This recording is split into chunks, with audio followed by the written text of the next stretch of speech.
It's a field of 9 for the 11th and final dash in this Wednesday evening.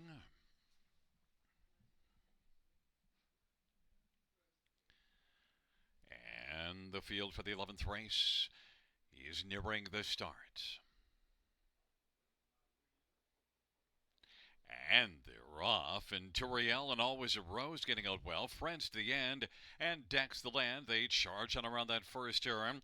Right now it is Turiel who's got a slim lead, and now it is Dex the Land on the inside, dropping back his friends to the end and still charging on the outside.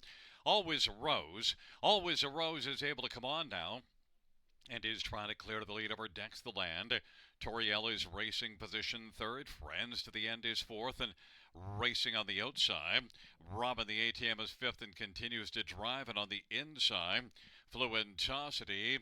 And then it is back to Classic Blackjack and the trailing pair, Putnam's Fire and Hammering Haley. And the field races around the turn. Always a Rose has got the lead. Always a Rose. Dex the Land is racing position second. And the field comes off the turn, and working first over his friends to the end. Fourth to the inside is Toriel. Fluentosity is situated second over fifth. Sixth on the inside is Classic Blackjack. Halftime was 58-3. Then seventh is Robin the ATM. Hasn't seen the inside. Putnam's Fire is eighth, and on the outside trailing is Hammering Haley. On down the backstretch they go.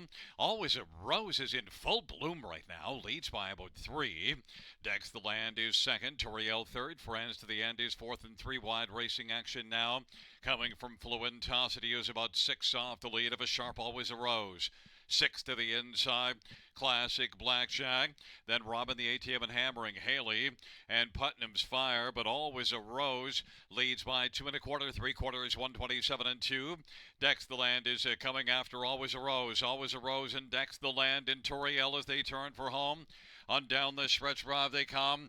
Dex the Land in pursuit. Always a Rose digging in. And on the outside flying is Toriel. But it's going to be Always a Rose to hold on and win. Second is between Dex the Land and Toriel. Classic Blackjack on the inside.